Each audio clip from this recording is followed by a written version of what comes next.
Hey everyone.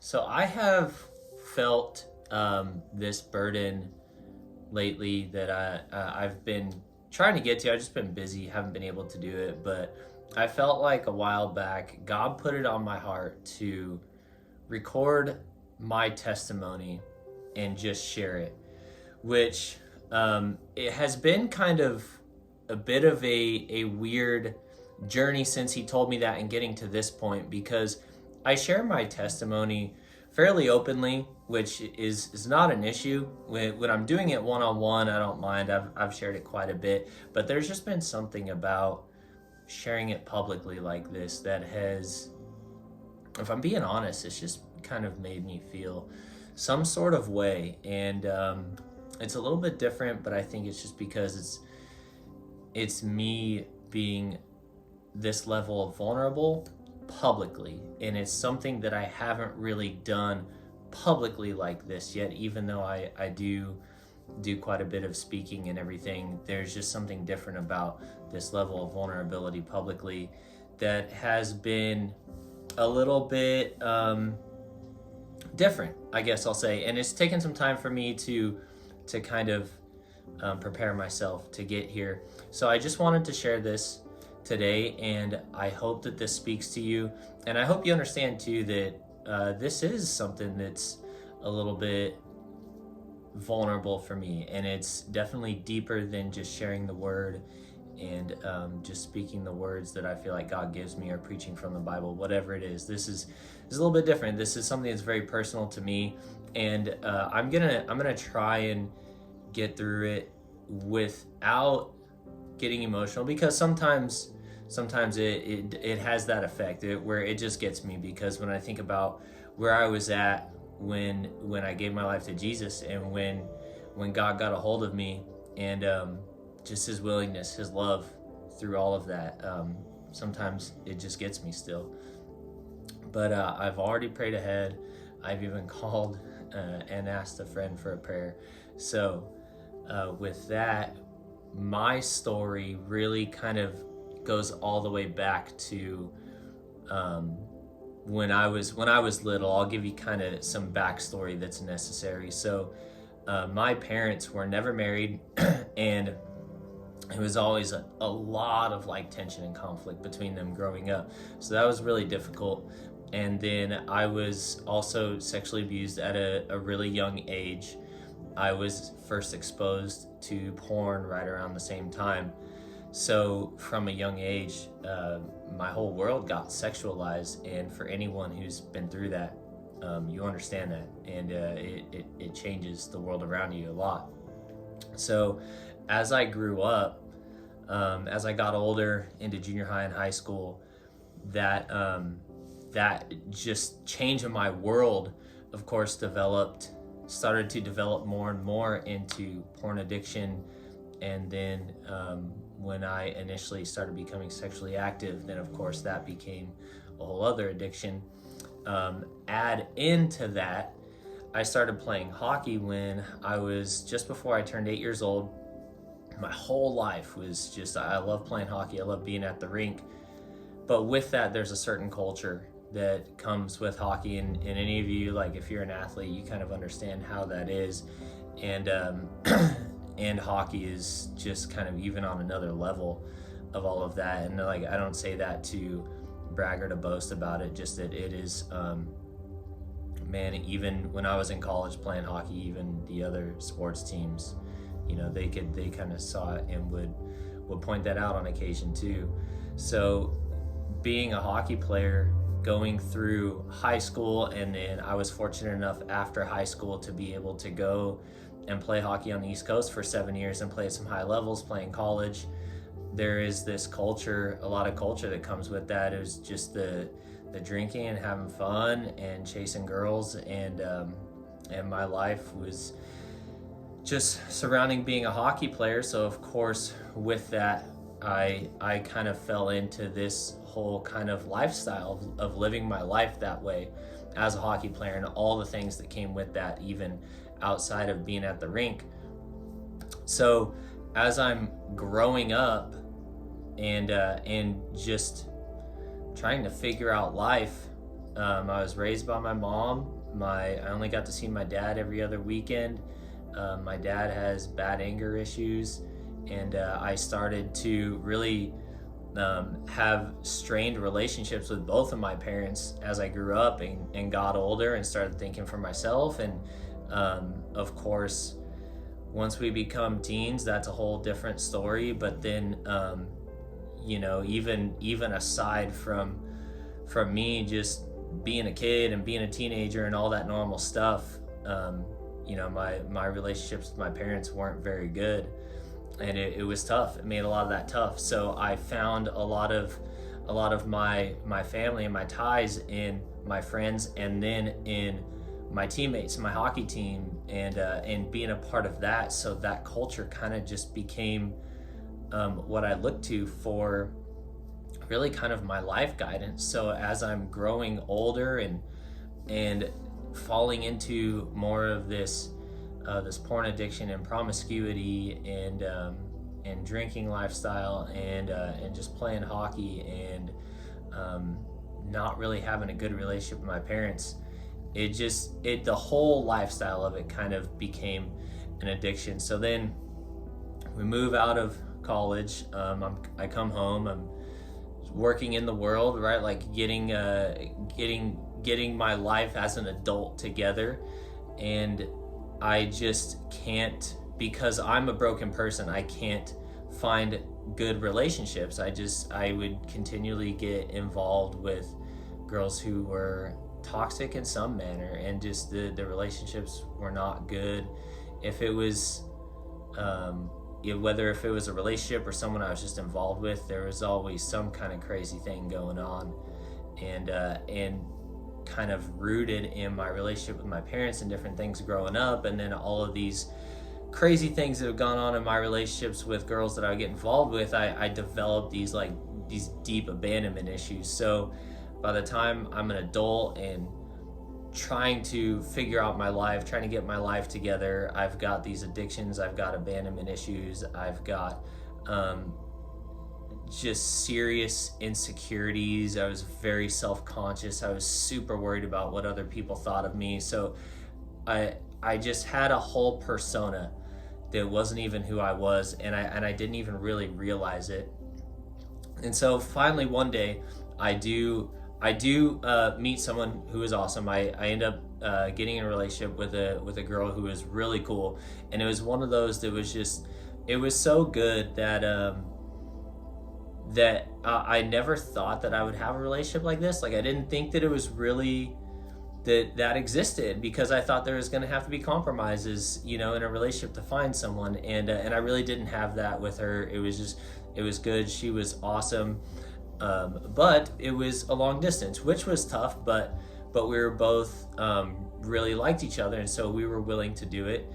And another thing that I had as an issue in my life was I had really idolized a relationship, and I realize now when I look back at it, this is something that goes back quite a ways, because with my parents never being together, and then never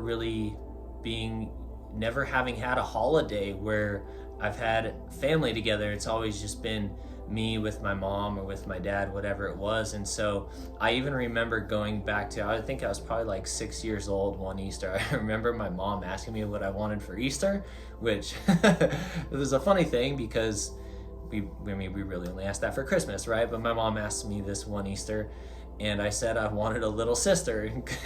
Clearly I didn't understand how these things worked, and then my mom never asked me what I wanted for Easter again, so I think that was the wrong answer. But all that to say that I can just see, looking back, where I always wanted to know what it was like to have a family and to just experience that.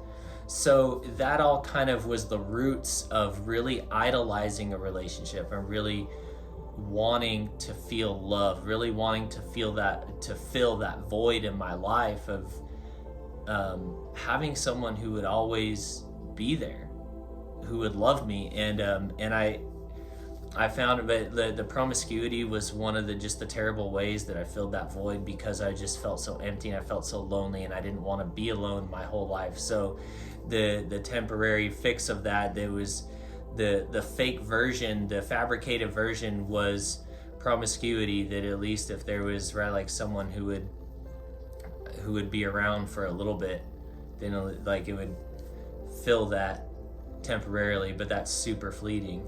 And so finally I'm in this relationship where she was just super cool, it was awesome, and we were putting all kinds of effort in to be able to go back and forth to see each other.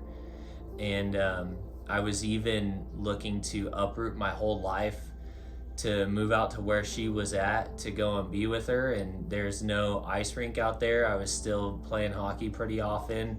I owned my own home here. I had a good government job at the time. All my friends, I'm born and raised here, so all my friends are here, and I was trying to leave all of that behind to go and be with her, because I cared about it that much. I wanted this relationship that much. And then all the old addictions, about 6 months or so in, all that old stuff started hitting, and the devil started tugging on those chains and stuff that he had. Really, now I look at it, and it's been probably in my family line for who knows how many generations, but it's definitely evident in my bloodline. But he starts tugging on those old chains, and it just started with little compromises where, having a conversation I shouldn't have, and then that just escalates to more, until eventually I'm meeting up with someone I shouldn't be doing that. And finally one day she found out, and someone told her, and she found out on Thanksgiving 2019, when I had plans to go out there the following day and spend Thanksgiving with her and her family. And we had gone through seeing each other a couple times a month, and in addition to this Thanksgiving we had planned to spend with each other, we were gonna spend like more than half of the month of December together. So it was just a time that we were both really looking forward to, getting to have all this time together. And all of a sudden she becomes aware of things that I'm doing that I shouldn't be, and of course she was rightfully very angry and upset and hurt and broken, and everything came to an end right there, and including me in a lot of ways, because I had my whole life invested in this, to where we had talked about like retirement and family and all this stuff, right? Like we had kind of some general outlines for our whole life together, and I had every part of me invested in it. It was my identity, it was my idol. This was, I thought, was right, like my life was figured out now, because I had the one thing that I was searching for the most in life, and I thought I was never gonna find. And here it all came crashing down on me in an instant, and I was wrecked. I was wrecked. It killed me. And one thing that I will say, in someone who's been unfaithful, that has really like set me straight, is I don't ever want to do that to someone again, because like men, we like to fix things, and especially me, like I always want to provide a solution. I always want to help fix something. But when you're trying to fix something that you can't, because you're the one that caused it, like I hated seeing her hurting, and I hated that I couldn't do anything about it because I was the one who caused it. And that caused me to hate myself, and my whole world crashed. And that was the point where I finally decided to try and take a look at Jesus. And I finally gave church a try, and I remember when I was younger, when I was little, my mom had taken me to a church here I don't know, probably a handful of times, maybe a little bit more than that, maybe a dozen times, but it was kind of the only place that I knew. And so I gave it a try. I figured I'll do anything. Like, I'll do anything to figure this out and to get myself better so that I can get her back. And we went to church the first day, December 1st, 2019. And I remember going in and I couldn't hold it together, couldn't keep myself together. And it was tough. We sat in the back because I was just ready to get up and walk to the bathroom at any moment because I was a mess. I spent that first 2 weeks after it happened, I stayed with my mom for a good 2 weeks because I was absolutely terrified of being at home alone with myself and my own thoughts. I would only come home to get clothes, and I stayed with my mom for at least 2 weeks. That first day in church, I met the pastor, the campus pastor, and broke down in front of him just trying to share my story. And he gave me some good advice that day that I'm really thankful for. And he told me, I remember him telling me, he said, I'm not going to lie to you and say that just because you walk through these doors that it's going to get better or that everything's going to be okay, something like that. But he said, you're taking a step in the right direction, and you just got to stick with that. And I'm thankful for that. And then I just remember, I think it was the next day, I was in the shower at my mom's house, and I was just bawling because I couldn't hold myself together. I was regularly just breaking down, sobbing. And I was in the shower at my mom's house, and I just remember at church our pastor talking about, man, just give your life to Jesus, and he's the only one that can love unconditionally, and who can really turn your life around if you need change in your life. And I was just bawling. I was wrecked. And I remember thinking, because I've dealt with all this abandonment, I've been cheated on, I've had people make plans with me and just not show up and ghost me, right? Like, I've been through all the things, and I've watched so many people just turn their back on me, make me feel like they want nothing to do with me. And I remember sitting there, and the first song that ever really crushed me was Reckless Love by Corey Asbury, and that song just got me. And there's something about that song that it was ringing in my head too. And something that always got me, even for a good couple weeks after I gave my life to Jesus, was I would ask God, like, why do you want me? No one else wants me.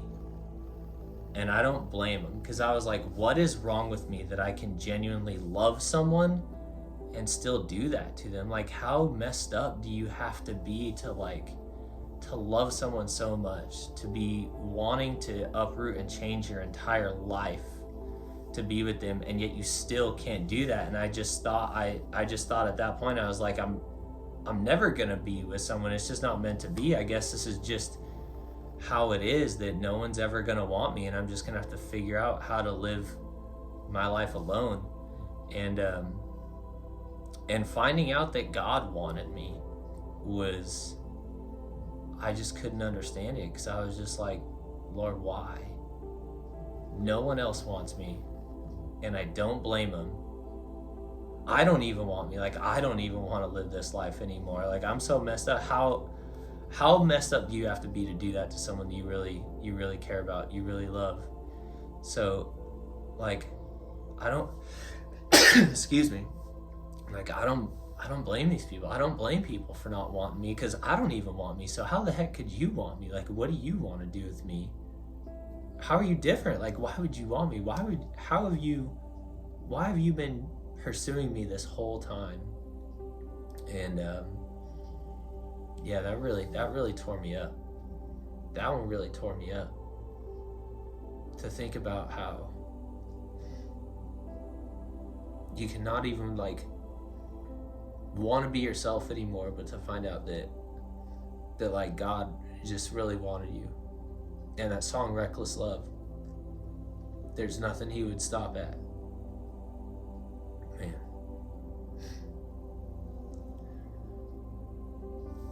So that was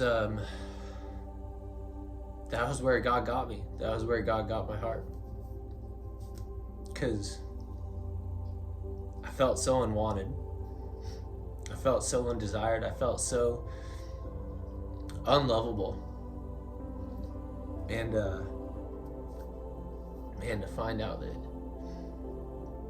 that God was just there waiting for me the whole time. All I had to do was turn around and receive him, and that Jesus already died for me before he was ever even a thought in my mind. Man. And the crazy thing too is, since then, not long after that, I started going and just meeting with one of our pastors at church and getting some counseling. And I remember one day we were meeting and we finished up and he was praying, and we were at the church had some pub height tables, and he had his phone up on the table, and we both had our hands under the table as we were praying. And I remember at the end of his prayer, he was saying, Lord, I just pray that you would make yourself very real in Anthony's life. And the moment he ended his sentence, the Siri on his phone kicked on and said, I'm on it. And it's just the craziest thing.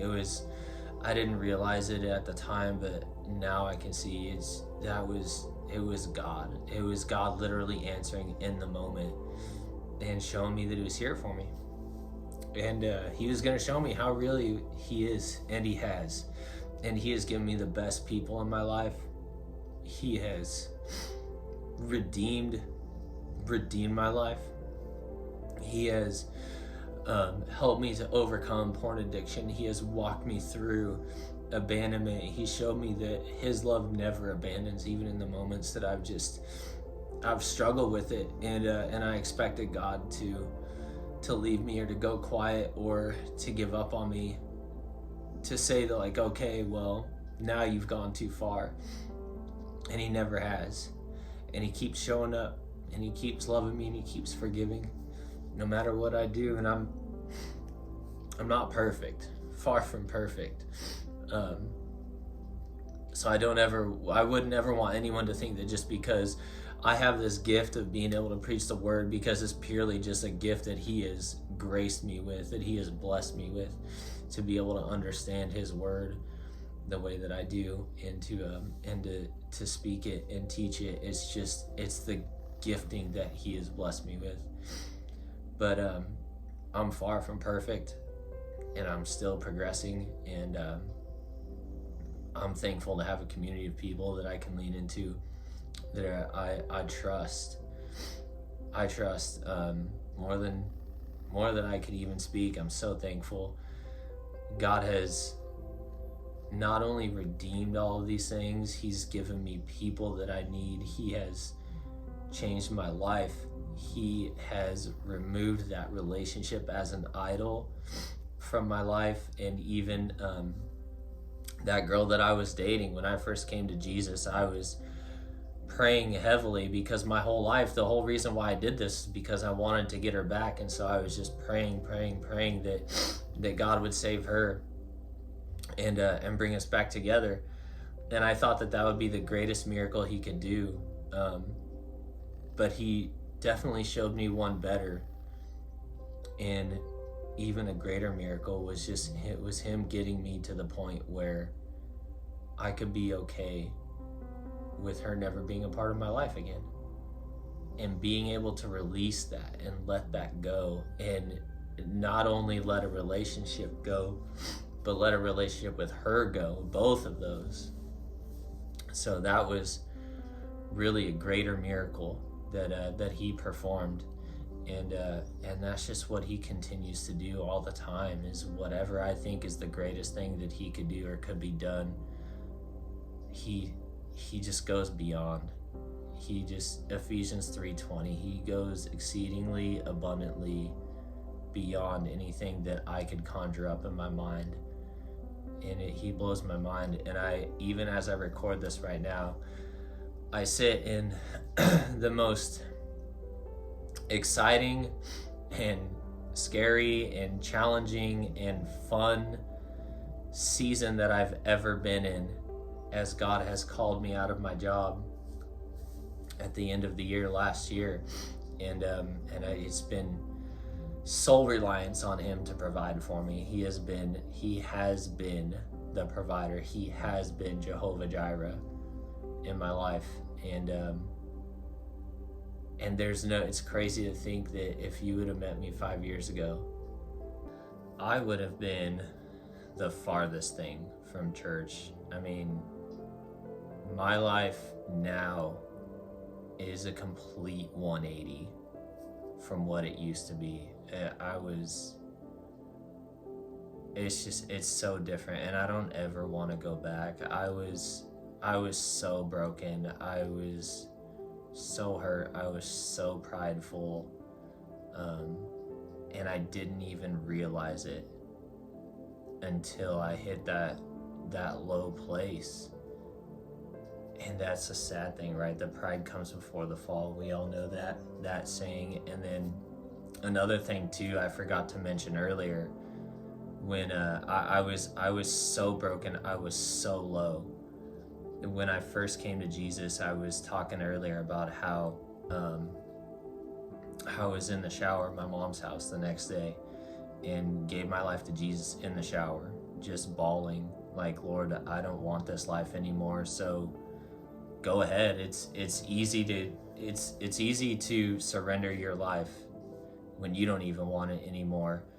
And probably for the first 2 to 3 weeks that I was saved, I would go to bed at night praying and asking God and hoping that I wouldn't wake up in the morning, because I just couldn't do it. I thought there was no more. I thought I had lost everything, that there was no purpose in life anymore. And then so that's how I went to bed every night. That was what I prayed every night, just to wake up in the morning disappointed that I woke up, and having to go through and fake it another day, because I couldn't hold myself together through a lot of the days. I would 2, 3, 4 times a day at work, I would have to walk away. I would have to go to the bathroom just because I was on the verge of just breaking down in tears, and I would have to try and get myself together, and it sucked, and I hated myself, and I just did not want to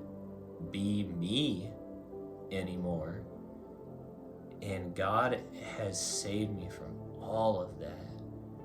He lifted me out of that pit. He lifted me out of that low place. He picked me up from that place and showed me so much love.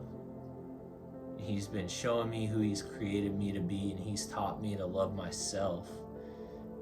And man, he just constantly goes above and beyond anything that I could ever imagine, anything that we could ever expect. I mean, it's Ephesians 3:20 all the time. If there's anything that I could think of what would be good, then God always tops it. He's just so good.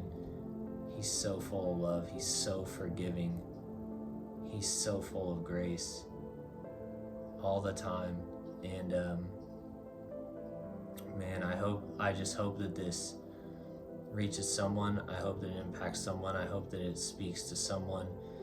And if you're struggling, if you're anywhere near that place, as always, I always welcome you guys to reach out, to ask for prayer, just to get connected. We've got to walk this out in community. We need to walk alongside people to live out this walk, and to do it, just to do it right, and to do it with strength, and to strengthen each other and motivate each other, because that's how God designed it. He designed it for us to love on each other the way that he loves us. So I just want to say thank you for all of you who have listened and have just been sensitive with me and have been caring as I've kind of walked through something that not really sometimes is difficult, but has been a little bit of a challenge for me to present it on this platform. So thank you, and I hope it spoke to you. I hope you guys are drawing closer to the Lord. I hope you have a heart that wants to know Jesus. And as always, you're welcome to reach out. You're welcome to hit me up on social media. I would love to pray for you guys. I would love to just be able to hear more and share more and connect. So I love you guys. We'll see you next time.